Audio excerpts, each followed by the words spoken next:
अस्सलाम वालेकुम नाजरीन, मैं हूं जाहिद राव और मैं लाया हूं आपके लिए एक ऐसा मुनफरिद प्रोग्राम जिसका नाम है कहानी वर्दी की।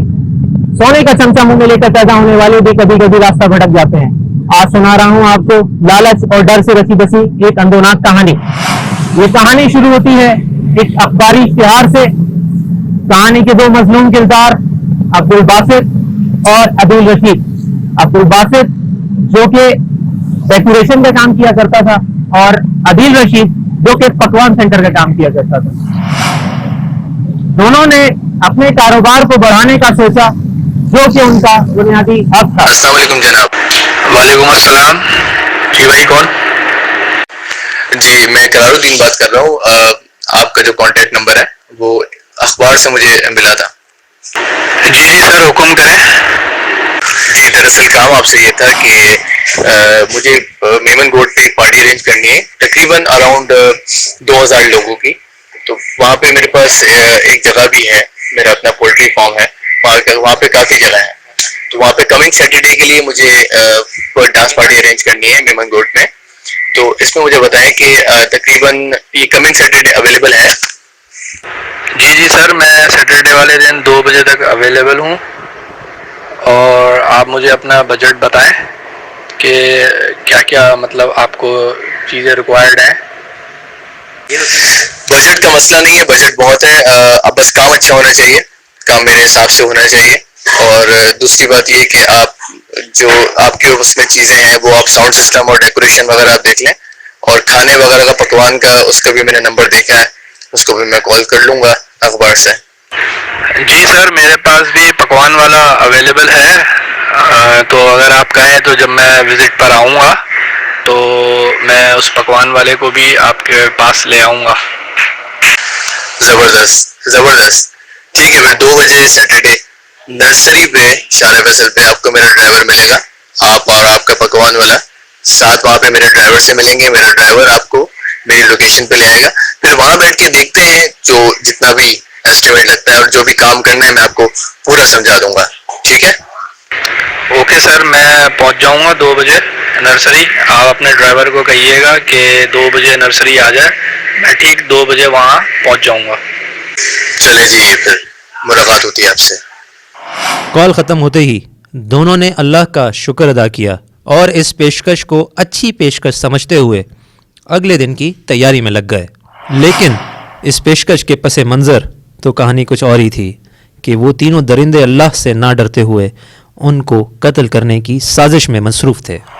जैसे ही अब्दुल बासित और अदील रशीद उनकी बताई हुई जगह पर पहुंचे, इकरारुद्दीन को कॉल की। इकरारुद्दीन ने अपने ड्राइवर को जो वहां पहले से मौजूद था कॉल की और अब्दुल बासित और अदील रशीद को मेमन गोड ले आया। मेमन गोड पहुंचने के बाद दोनों को असले के जोर पर बांध दिया गया और उनसे उनकी नकदी यानी पैसे और एटीएम का पिन कोड लेने के बाद दोनों को गला दबाकर कत्ल कर दिया गया।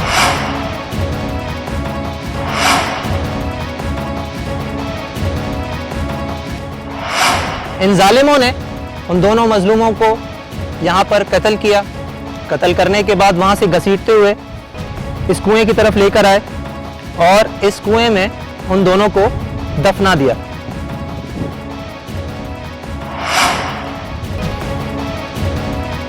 दोनों को यहाँ दफनाने के बाद उनकी शनाख्ती कार्ड और बाकी दस्तावेज इस दीवार के पीछे फेंक दिया गया।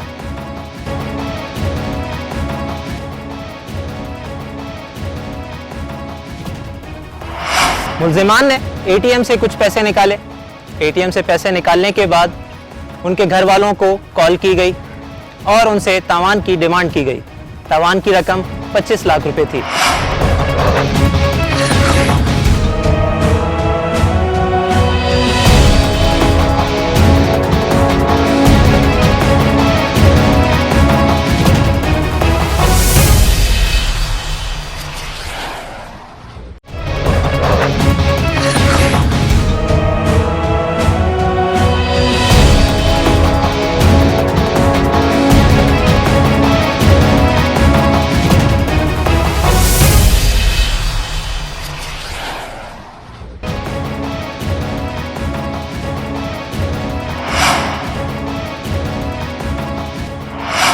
جی تو ناظرین، اس وقت ہم موجود ہیں اسی کیس کے انویسٹیگیشن آفس میں.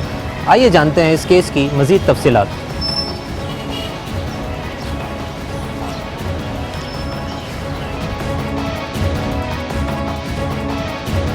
جی تو ناظرین، اس وقت ہم موجود ہیں اسی کیس کے انویسٹیگیشن آفیسر صاحب کے ساتھ. آئیے جانتے ہیں اور کرتے ہیں کچھ سوالات اسی کیس کے مطابق. السلام علیکم سر. وعلیکم السلام. کیا حال ہے؟ خیریت ہے؟ ٹھیک ہے آپ؟ سر، یہ کیس جب آپ کے سامنے آیا تو سب سے پہلے آپ کے خیال میں کیا آیا کہ یہ کیوں ہو گیا؟ کیا مطلب کیسے ہوا؟ یہ انویسٹیگیشن پہلے اے بی سی سی میں تھی، وہاں سے ٹرانسفر ہوئی تھی میرے پاس. میری پوسٹنگ اس وقت شاہ لطیف تھانے میں تھی. تو سمپل ایک کڈنیپنگ فار رینسم کا کیس تھا. جب میرے پاس انویسٹیگیشن آئی تو پھر سی پی ایل سی کے ساتھ اور سینئر افسران کے ساتھ اس کو انویسٹیگیٹ کیا ہم نے کیس کو. اور اللہ تعالیٰ نے مہربانی کی کہ 3 دن کے بعد ہم نے ملزم اریسٹ کر لیے تھے. اچھا، 3 دن میں ماشاءاللہ آپ نے؟ جی 3 دن میں ہی ملزم اریسٹ ہو گئے تھے. 3 ملزم اریسٹ ہوئے تھے اس میں. ایک شیراز الدین فاروقی، ایک کاشف اور تیسرا تصور عرف سہیل. شیراز الدین وہ جو سوئی گیس کے؟ جی جی جی، ان کا والد اس کے سوئی گیس کے جنرل مینیجر تھے. آن ڈیوٹی اس وقت 2010 کی بات. بس یہ کبھی مطلب انویسٹیگیشن میں کچھ تو بولا ہوگا کہ کیا وجہ کیا تھی، کیوں کیا؟ ذہنی آوارگی، مینٹلی کرمنل، پروفیشنل کرمنل. پہلے بھی بند ہو چکا ہے اغوا برائے تاوان میں کیس. بالکل ایسے ہی کیس تھا. یہ اس دفعہ سزا ہوئی ہے. ڈیتھ سینٹینس ہوئی ہے. ATC 16 نے دی ہے ان کو تینوں کو. انہی کی پوائنٹیشن میں پھر ہم نے ڈیڈ باڈیاں ریکور کروائی تھی. مغوی جو تھے کنویں کے اندر سے. انہوں نے دونوں لڑکوں کو اغوا کیا. اغوا پارٹی کے بہانے لے کے گئے میمن گوٹ کہ بھی ہم نے ڈانس پارٹی کرنی، ارینجمنٹ کروا کے دے ہمیں کیٹرنگ کا اور ڈیکوریشن کا. اس کے فوراً بعد انہوں نے دونوں کو مار دیا گلا گھونٹ کے. اور قریب ہی وہاں جہاں مارا ہے اس کے قریب ہی ایک کنواں واقع ہے، اس میں پھر ان کی ڈیڈ باڈیاں دفنائی ہیں. ڈیڈ باڈیاں دفنانے کے بعد ان کے گھر کال کرتے رہے، تاوان مانگتے رہے. اچھا سر، ایک بات سمجھ نہیں، پہلے مار دیا پھر اس کے بعد اغوا تک، مطلب تاوان کس چیز کا جب مار ہی دیا تو؟ بس طریقہ کار ان کا. انہوں نے ہر کیس میں ایسے ہی کی ہے، ہر کیس میں. اس کے علاوہ بھی ایک کیس تھا ان کا، اس میں عزیز آباد تھانے کی FIR ہے، اس میں بھی ان کو سزا ہوئی ہے. اس میں بھی یہی طریقہ کار اختیار کیا. لڑکے کو بلایا، اسے معلومات لیں گے. لیپ ٹاپ والا کیس، اس میں بھی ایسے ہی گلا گھونٹ کے مار دیا تھا. باڈی بعد میں انہوں نے موٹر سائیکل پہ باندھ کے چھوڑی تھی. ریکور، جی باڈی وہ ریکور ہو گئی تھی. اس میں بھی ان کو سزا ہو گئی ہے. اس میں ان تینوں کے علاوہ ایک ملزم اور تھا فرحان.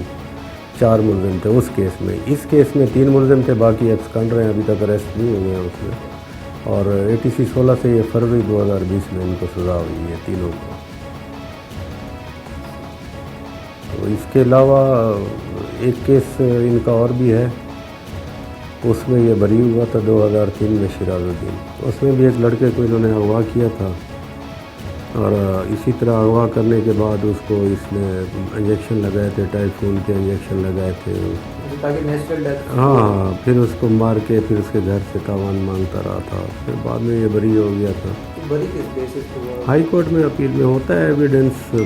کہیں ہائی کورٹ سمجھتی ہے کہ اس میں ایویڈنس ناکافی ہے، اسی بیس پہ بینیفٹ آف ڈاؤٹ پہ چھوڑ دیا تھا اس کو. ابھی پھر یہ بعد میں 2010 میں دوبارہ اریسٹ ہوا ہے 2 کیسوں میں، اور دونوں میں سزا ہو گئی ہے. اچھا تو سر، سب سے پہلے شک آپ کا کس طرف گیا، مطلب کہ کون کر سکتا ہے یہ؟ پروفیشنل کرمنلز کی طرف. پھر ہم نے ٹیکنیکل ہیلپ لی، ان کے CDRs نکالے فون کے CPLC کی مدد سے. تو اسی کے مقتولوں کے فون اور جس فون سے کال آئی تھی وہ CDRs نکالے. تو اسی نے اللہ تعالیٰ نے مہربانی کی تھی. ٹیکنیکل ہیلپ تھی ٹوٹل ہمارے ساتھ CPLC کی. اور CDRs نہیں، مختلف طریقے. پہلے ہم نے شیراز الدین کو اریسٹ کیا تھا. شیراز الدین کو جب اریسٹ کر کے لے کے آئے، اس کو انٹروگیٹ کیا تو اس نے پھر ان 2 کا بتایا. پھر اسی کی پوائنٹیشن پہ یہ دونوں اریسٹ ہوئے تھے، تصور اور کاشف. اور جب یہ گرفتار ہوئے ہیں، ان سے پسٹل ملا ہے اور مقتولین کے کوئی CNIC تھے اور کوئی اسی طرح ATM کارڈز وغیرہ تھے جو یہ چارج کرتے رہ گئے تھے. ان کے اکاؤنٹ سے پیسے ڈرا کروائے تھے انہوں نے. ایک مقتول عبدالباسط کے وہ ملے ہیں. کوئی کیٹرنگ کارڈز تھے اس کے عبدالباسط کی دکان کے، वो मिले हैं, और महफिल कैटरिंग के नाम से था कारोबार उसका। इसी तरह 2-4 चीज़ें और मिली थी मौके पे जब ये अरेस्ट हुए। मकतूल, आपने बताया था कि दीवार भी जी मकतूल अदील की गाड़ी मिली थी इनसे। हाँ जी हाँ, वो गिरफ्तारी के बाद दोनों मुलज़िम उसी में थे, तसव्वुर और काशिफ, जब ये अरेस्ट हुए वो गाड़ी रिकवर हुई थी। तो एविडेंस बड़ी स्ट्रांग थी। फिर उसके बाद इन्होंने वो किया, डेड बॉडियाँ रिकवर करवाई थी कुएं के अंदर से। तो टोटल 3 मर्डर इन्होंने किए। नहीं, ज़्यादा हैं, मर्डर ज़्यादा हैं इनके। 2 ये हैं, एक वो अजीज़ाबाद में हुए 3, और इसके अलावा कोई पंजाब की भी वारदातें हैं इनकी। तो मतलब ये पूरे मुल्क के अंदर ये अपने हाँ, मुख्तलिफ तरीके से ये यहाँ पंजाब में भी करते रहे हैं और यहाँ इधर कराची में भी करते प्रोफेशनल लोग हैं। टोटल क्रिमिनल लोग हैं। तो सर इनको पैसे मिल जाते थे? पैसे क्यों नहीं देती फैमिली? डर के, खौफ की वजह से देते हैं, क्यों नहीं देते? पैसे ना मिले तो अगवाई क्यों करें? पैसे मिलते हैं। मार जो दे रहे हैं मतलब ये मर्डर कर रहे हैं। मर्डर करते हैं, उनका तरीकाकार ये है कि इसमें ATM होते हैं इनके पास, वो निकाल लेते हैं, उनके पिन कोड ले लिए, फिर पिन कोड लेके ATM चार्ज करवाते रह जाते हैं। तो इसमें भी कोई 1.5-2 लाख रुपए इन्होंने चार्ज करवाया था मुख्तलिफ डेटों में। 3 दिन में इसमें 3 मुख्तलिफ तारीखों में इन्होंने पैसे निकलवाए थे अब्दुल बासित की अकाउंट से, ATM चार्ज करवा के। सर वो लोकेशन, हम लोकेशन पर भी गए, वहाँ पर तो 4 दीवारी है। तो जब ये अंदर गए तो उनको उस वक्त भी फील नहीं आया कि ये तो पूरा एक जंगल है और ये हो क्या रहा है? मतलब नहीं, फील नहीं हो सकता। वो अंदर जाके आपको लगता है ना, अंदर जाके आपको नज़र आता है कि अंदर झाड़ियाँ हैं और वीराना है। इधर बाहर से तो नज़र नहीं आता ना। फार्म हाउस में 4 दीवारी है, गेट है उसका, आप इंटर होते हैं तब आप जब फिज़िकली अंदर जाते हैं तब आपको पता चलता है। वैसे तो नहीं पता चलता आपको, देखने से ही मालूमात होती है, देखने से नज़र आता है कि अंदर क्या माहौल है उसका। तो जब ले गए थे तो फिर अंदर जो ही ये गेट के अंदर दाखिल हुए हैं, पिस्टल निकाल लिए थे, गन पॉइंट पे अंदर लेके गए हैं इनको। तो सर पिस्टल से क्यों नहीं मारा?